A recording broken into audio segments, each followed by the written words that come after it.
my goodness, I absolutely love this. It's beautiful. It's got movement.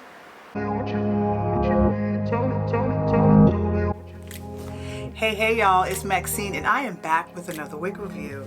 Today we are checking out another Natural Me wig from the Janet collection, and I have her in the style Zara and I have her in the color 1B. What drew me to this unit is that it really mimics the texture of my natural hair, and so the appearance of it. So I really wanted to see, like, what's it giving. Y'all know I like to do a first glance, so let's do that. So it's just got it's got the lace in the front, right? Just a bit of a lace here for you to cut off. T-part. So this is all the lace you're going to get here, right? And then you've got your typical cap construction with the two combs in the front, but the combs are on top and not really on the sides. So again, I'm going to suggest that you not use these combs, or if you do use them, don't use them often. And then you've got your comb in the back, adjustable straps, okay? It has my favorite kind of cap. Y'all know I love this for the breathability. Love these kinds of caps. The part looks pretty good. Y'all see that? This looks really natural. Okay, let me get her on my head. And while I'm getting her on, let me remind you all to subscribe to my channel and to turn on your post notifications so that you'll know when I upload.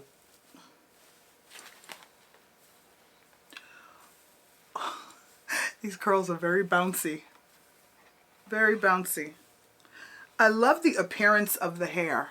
So we're going to get into the details in a moment. Let me cut off the lace and we'll talk about it, okay? Let's go.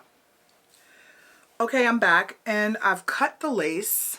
And I know it looks a little bit funny now because it's a little like poofy up here, but we'll get to that in a minute. I want to show the hairline is pretty dense. I think I might want to take a little bit of hair out of here because it's really thick, but we'll see about that in a minute, because I may not have to pull anything out because of the way the hair falls. This is what the part looks like. So the hair is not soft. I absolutely do not recommend combing this out with a brush or a comb. Like, please don't do that. This is me. This is me all day. I'm going to use my fingers and just sort of fluff, fluff, fluff. With wigs like this, like, I don't want to over comb the hair with my fingers, because wigs like this tend to look better in time. And so if I over comb today, then it has nowhere to go except into a bushy mess. But if I just pull a little bit today, then the next time I wear it, you know, you do it a little more and a little more, and then it just gets this nice, like, worn in look. Ooh. So, like, if you're into, like, the whole big hair don't care movement, then you're gonna really like this.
See this?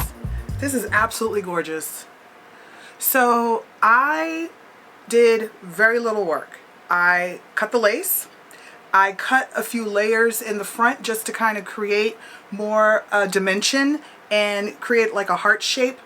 And I could probably take a little bit out of here, but you know, I will, you know, I'm gonna see how I feel first. I'm gonna see how I feel, because one thing about it is if you cut and you cut too much, you can't put it back on. Like there's no way to glue it back on. But if you cut too little, you can always go back and take a strand and just kind of, you know, and also when I cut, you probably noticed that, and if you didn't notice, let me point it out to you now, I did take like a tendril, right? I didn't grab a glob of hair and do it. Maybe for someone more experienced than I, that's possible. But for me, I grabbed a tendril and did this, right? In order to create my layers. But I would much rather take my time, which is what you should be doing anyway. Take your time and cut, you know, a tendril at a time in order to create your face framing layers, right? And I think that that's probably like the best way to handle it. I added a little bit of powder. I used my Kiss tinted lace powder, right? Works just as well as my others. And tinted the lace, which I think looks great, makes it look more natural. And in the front, I didn't do anything. I didn't do anything to it. Now, you could, because of the natural color, I could leave out my own edges and back this wig up a little bit. But, you know, I think it looks pretty good like this, especially because it's face framing and you don't see anything other than like these 4 inches, right? And I think it looks very, very natural. I love it. Let me give you all a quick 360.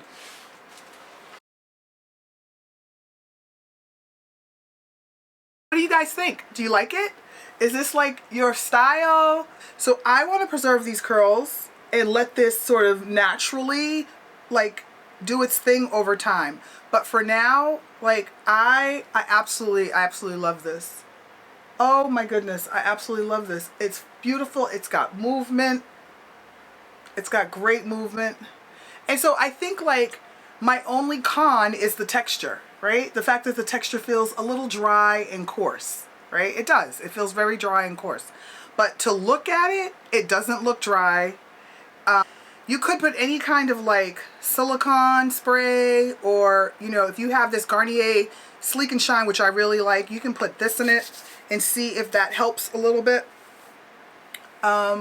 I mean, truthfully, with Kanekalon, there's no way to make it feel softer, but you can give it its natural shine, right? So I don't know if you all can tell, but yeah, there's now like a natural sheen that's on here. So I'm going to add a little bit more and just give it at least a sheen so that it looks hydrated and moisturized, even if it feels dry. And nobody's supposed to be touching my hair anyway. No one has permission to do that. So no one has to know that it's dry. Yeah. Do I recommend her? Yes, I do. I think this is one for the collection for when you are wanting that natural look. These beautiful curls, natural hair look. I think this is the effect you're going for. If this is the look you want, yeah. And just cut yourself some nice little face framing layers in here and you will be, I think, good to go. So that's it, and I will see you all in the next video. Bye.